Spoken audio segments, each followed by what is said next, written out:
Bonsoir. On a coutume de dire que le tourisme tunisien fut l'œuvre d'un stratège, l'État, qui a pu susciter des vocations d'investisseurs chez un certain nombre d'hommes d'affaires. Mais ce qu'on oublie, c'est que parmi ces hommes d'affaires, certains se sont mus en véritables stratèges et qui ont pu impulser la croissance du tourisme et de l'économie en général.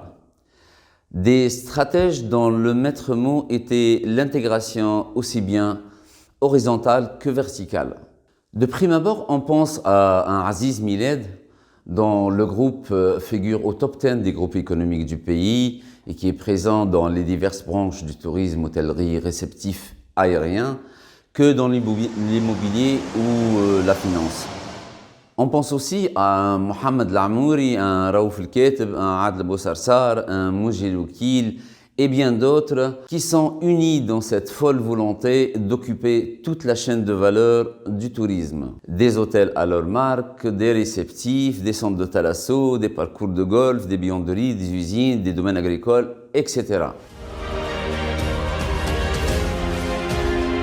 Abdelhamid Lrchine fait lui aussi partie de cette caste d'entrepreneurs qui ne connaît Tunisie Porcelaine, Ideal Sanitaire, deux fleurons du groupe Kishin ou encore les nombreuses marques touristiques du groupe Les Orangers qu'il a créé. Ce qu'on sait ou dit moins de lui, c'est qu'il a créé le premier centre de thalasso du pays, le BioAzur.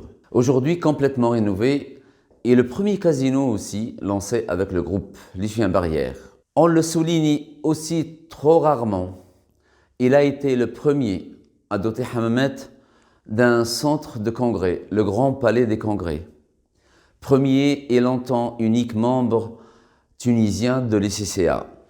À cette époque, sur les salons spécialisés Maïs, on trouvait bien souvent un seul exposant tunisien. Et c'était Abdeslam El-Mekni, le directeur commercial du groupe Les Orangers.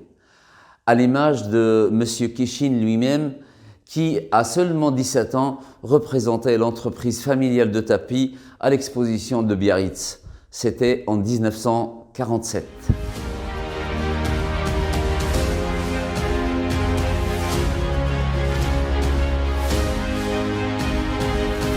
Sans nul doute, Abdelhamid Lrchine avait gardé le traumatisme des difficultés qu'il a dû surmonter dans les années 50 avec la fabrique familiale de tapis.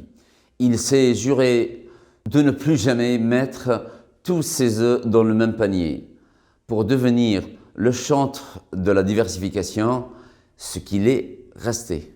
La raison d'une telle boulimie d'intégration réside peut-être aussi dans la conscience aiguë qu'avaient ces entrepreneurs de ce qu'on appelle aujourd'hui la RSE, responsabilité sociale ou sociétale de l'entreprise, et qui n'était pour eux qu'un simple et nécessaire renvoi d'ascenseur à leur pays.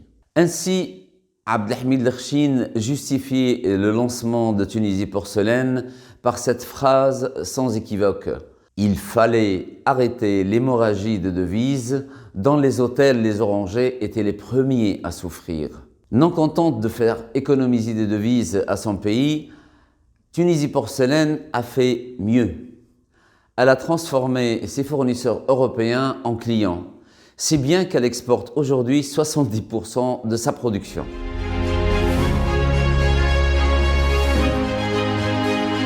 Les journalistes actuels pourraient écrire qu'il était le tenant d'un tourisme de développement, un tourisme auquel il a arrimé bien des secteurs allant de l'artisanat du tapis à l'industrie.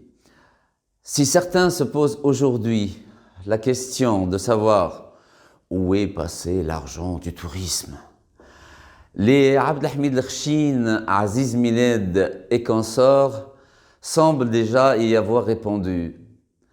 Regardez votre balance touristique, analysez votre balance commerciale, tout y est.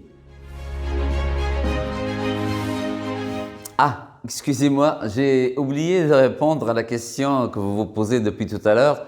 C'est quoi cette photo qui est derrière moi? Eh bien, c'est une photo qui représente un épicier de Napoli.